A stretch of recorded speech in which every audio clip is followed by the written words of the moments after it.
Yes, you're welcome to my channel. My name is Okonkwo Emmanuel Chukwunonso.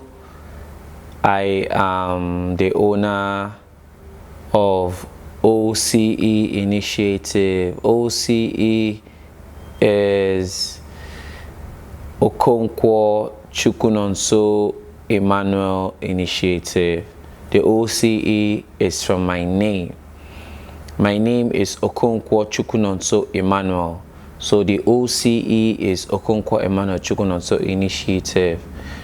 It is an initiative that I created to talk about, things, educate, inform, and entertain, people.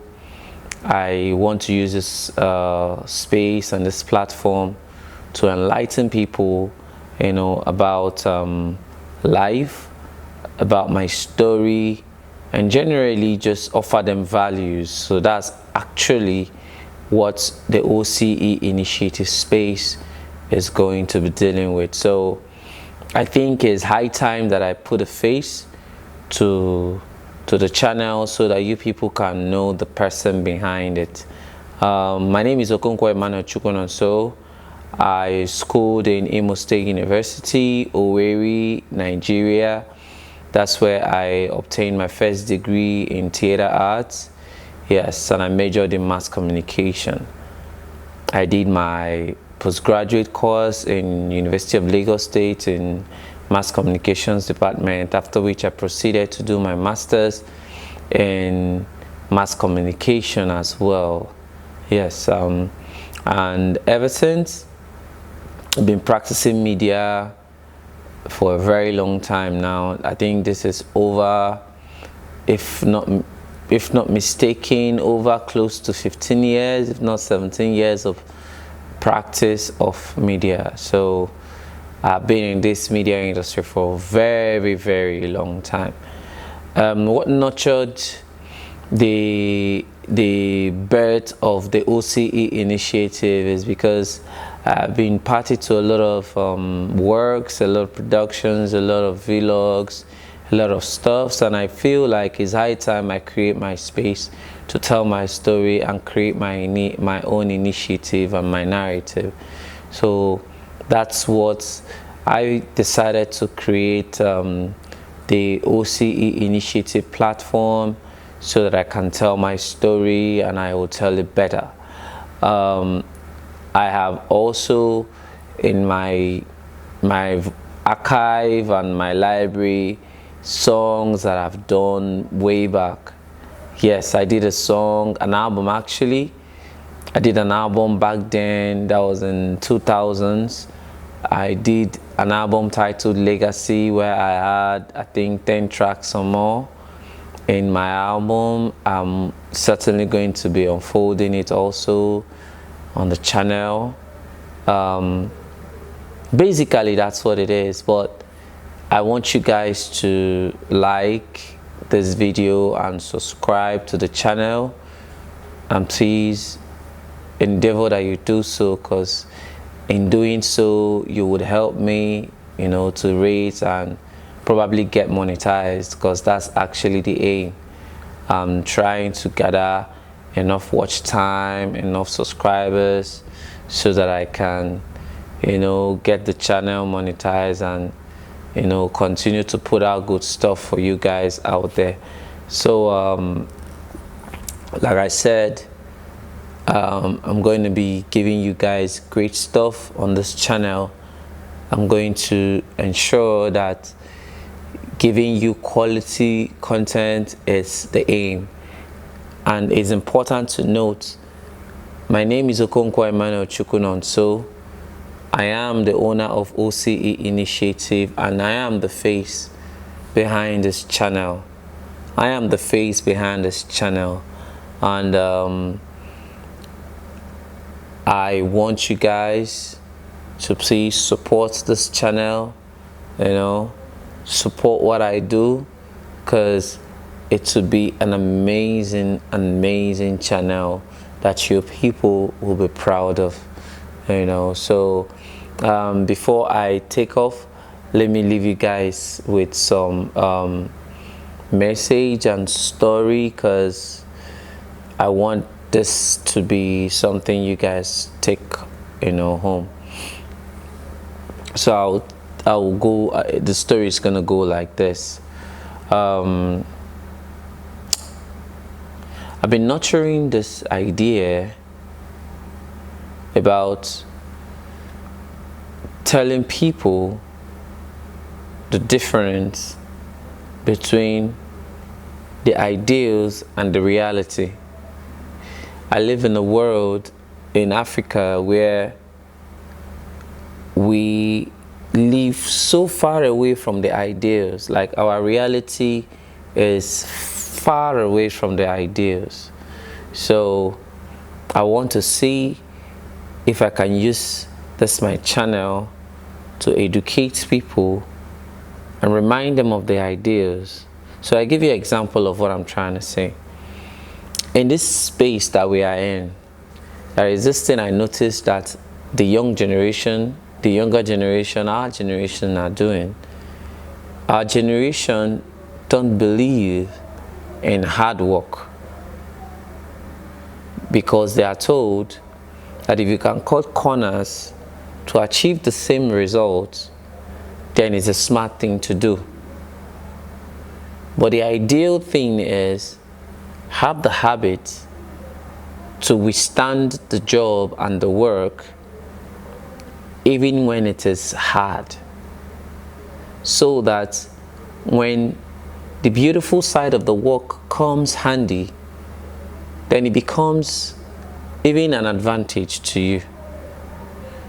But the younger generation now sees it as if they can bypass the hard work and reach the results, then it means they are smart. It means they are intelligent. But I don't see that to be intelligence, because what is the essence of a result without a story? What is the essence of having a first class without understanding the knowledge and the message taught in class? I am amongst those who never got life easy. And I'll tell you something.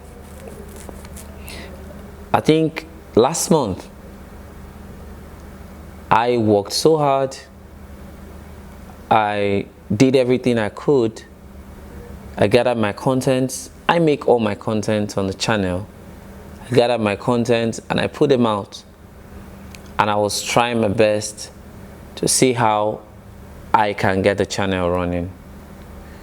For some reasons that I cannot explain, my videos couldn't get me monetization.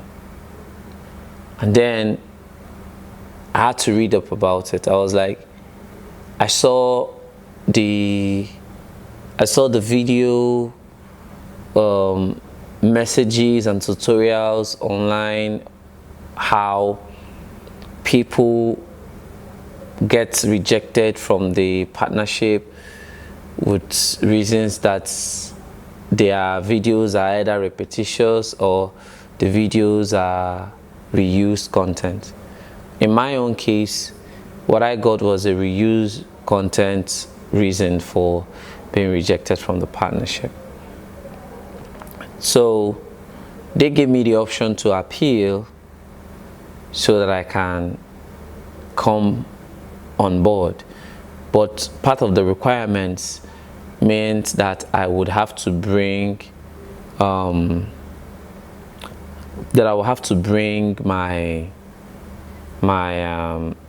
BTS, my making. Like, as I'm recording this stuff, I will have to show them videos of when I'm doing the actual recording, so that it can be part of the things that would assist my appeal for them to get my channel running. So I looked at all, and then I asked some questions. I asked some friends the question, and they're like, just reapply. Probably delete video that you think is the thing that is giving you the reuse, stuff. So I generally I just deleted all the videos because I believe it's something I can do anytime, any day. So I deleted all the videos. I read through some videos that people posted, some research works that people have done, and they said that YouTube loves to have content makers put their face and also their voice to the channel so that people can see them, they can also see them, and be sure that the creators of this content are also the owners of this content. Hence my approach to be making this sort of content, and also those my other content, because I'll certainly be giving you guys drama, music and all that, but you will also be seeing me vlog, so that you guys can tie my face to the channel as well. So that gave me that experience to seek my monetization the hard way. It's not coming to me easy. Like, I would have whatever I'm doing right now, I had to bring out time,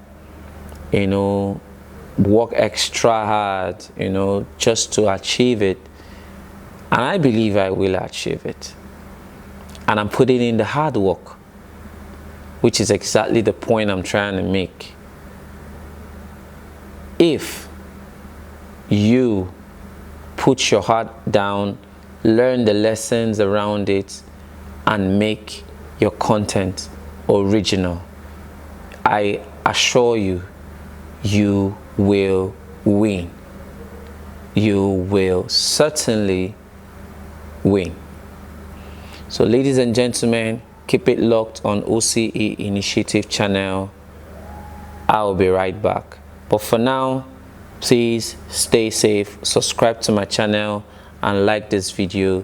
I'm going to be posting more videos on this platform. I just want to use this opportunity to say welcome to my channel, and please support in liking and subscribing to my channel. It's very important to me, and it's very important to the rating of my channel. Please support me.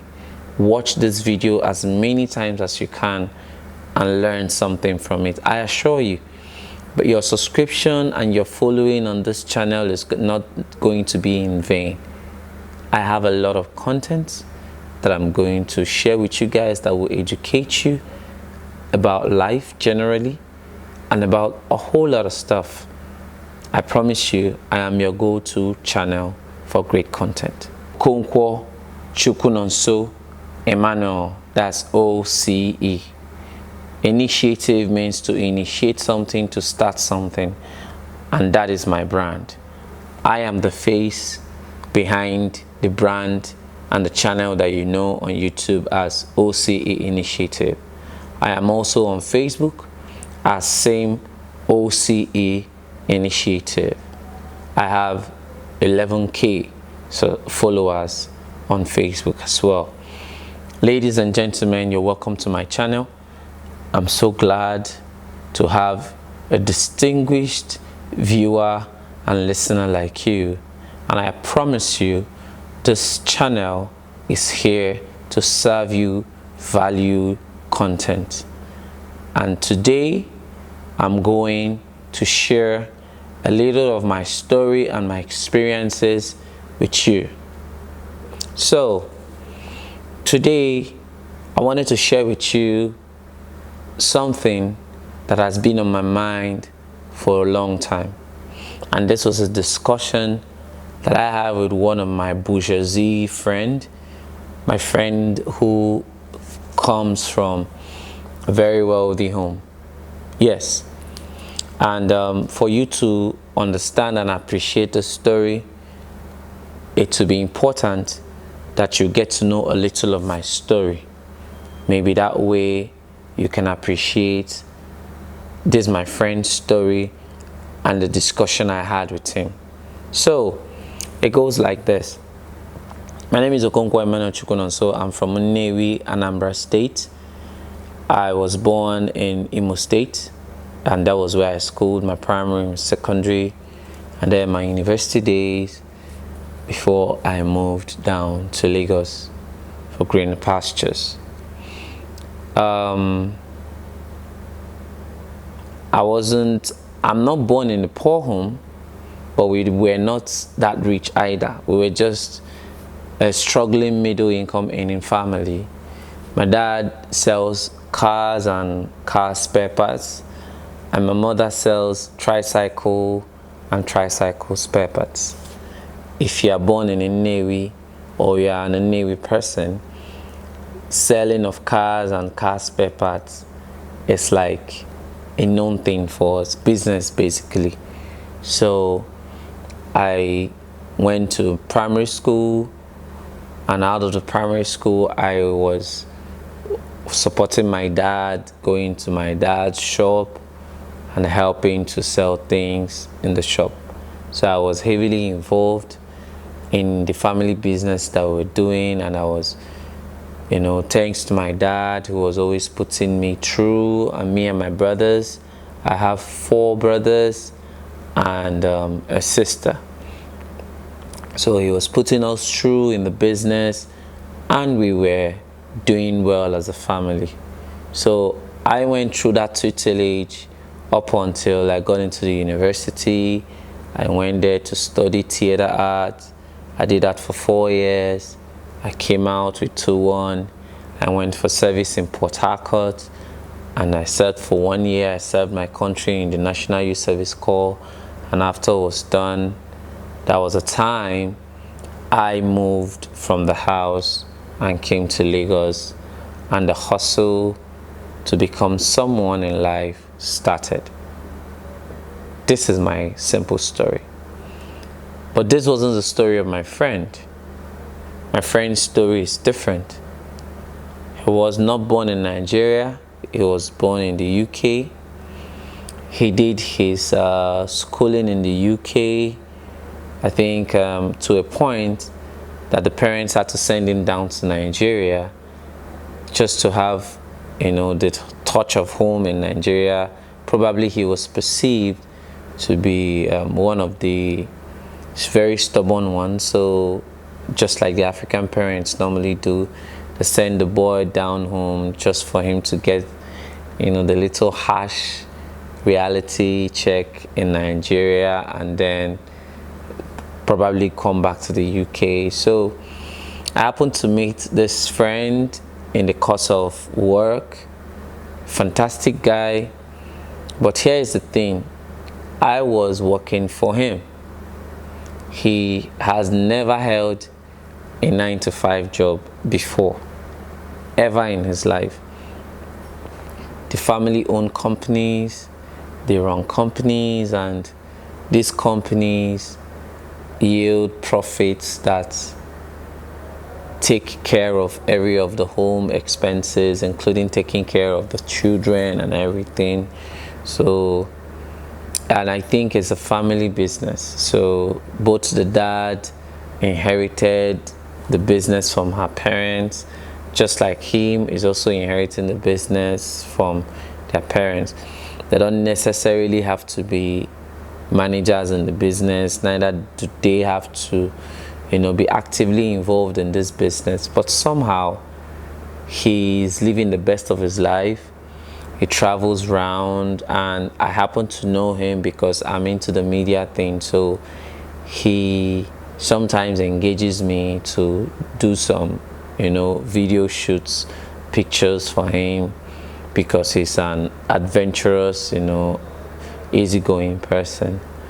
So I got to learn from him that he would never work all his life, because he comes from a wealthy home that has generational wealth.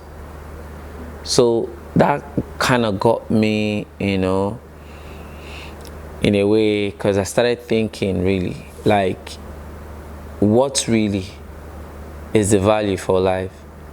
I was raised in a home where I was told that your work defines the value you place on your life. Here I am looking at a very smart individual who probably never worked for anyone in his life. He has gone to countries that I can only but dream to be in and I've never been in. I work twice, if not more, harder than him, but he has all the giftings of life and I barely have nothing. So I continually engaged him in discussions, and it just hit me like, what if everyone in life has the opportunity that this my friend had?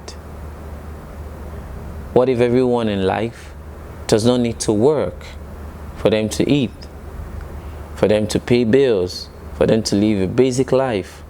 In fact, the discussion I had with him took me aback, and I realized that you don't really need to work to live in the ideal sense of things, because what I'm painting is the ideal picture, the way the world is created.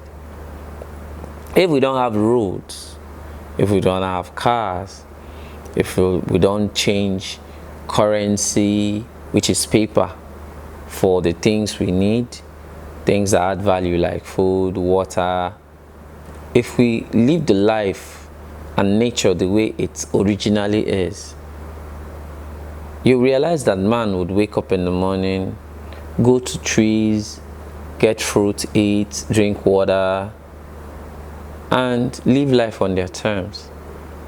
But generation upon generation has created civilization, which created the world that we have today, where if you're not seen working, you wouldn't eat. So the discussion I had with him kind of opened up my eyes and put me in that, consciousness where I just have to think deep and be like, is civilization really a blessing or a curse? Think about it. Is civilization really a blessing or a curse? For me, I went to the school, read theater art. Thank God for the skills, knowledge, and experiences. But all is geared towards using it to create value, chase after money, so that I can be able to pay bills, so I can have a roof over my head, so I can feed the family, the children. Basically it, right? But the question is, what if the way nature is originally created, I could be able to do all these things and still not work for someone? Wouldn't that be a bliss? The second question I kept asking myself is, what is really the value for life? Is it working for someone, waking up morning, afternoon, night in offices, work from home, go to office, return back to home? Is that what life really is about? You're little, you grow up, you give birth to children, you die, recycling a lifestyle without exploring new experiences. Because this my friend who doesn't have a 9-to-5 job, who is not working for anyone, is busy living great life, exploiting memories, traveling to places he wants to be in, eating the foods he wants to eat, doing all fun things, and having his freedom, his sanity, sleeps when he wants to sleep, wakes up when he wants to wake up. But that's not my own case. In my own case, I don't sleep when I want to sleep. I sleep at night when I know that the job has been done. I wake up as early as 5, 4 sometimes, just because I have to be in the workplace just so I can be in on time and do my work, so I can deliver on time and all that. So if you look at it generally, you would see that it seems as though he that wasn't keeping a 9-to-5 job has more time to live life on his terms. So these are the things that actually were bugging my soul and giving me reasons, to think, about all these things. And it made me to ask questions as to what really am I doing? Am I being deceived? Because a lot of times I've gone through researches where people pose these questions, asking, are the norms and the values at which we are shaped into perceived civilized men more like a conditioning mechanism to keep man in the way they are perceived to be? Example, in the discussions that I was having with my friend, I was meant to know that why do we have, okay, I don't want to take it too far because these are one of the discussions that we will be having on this channel, and it's going to come to you as a program which I think I titled Original Thoughts. So the program will be coming up on the channel. Please, if you've not liked and subscribed to my channel, please kindly do so, because it is very important to me, because your likes and your subscription helps me to reach, and it helps the algorithm of this channel. Please watch this video as many times as possible. Please, your views helps me to rate. Ladies and gentlemen, take it as your intro into the channel, as there are many amazing videos that I'll be making for the channel. Thank you very much. My name is Okonkwo Emmanuel, and I'm the owner of OCE Initiative. This face is the owner of this channel. And please subscribe and like the video and the channel. Thank you very much, and see you next time. Bye bye.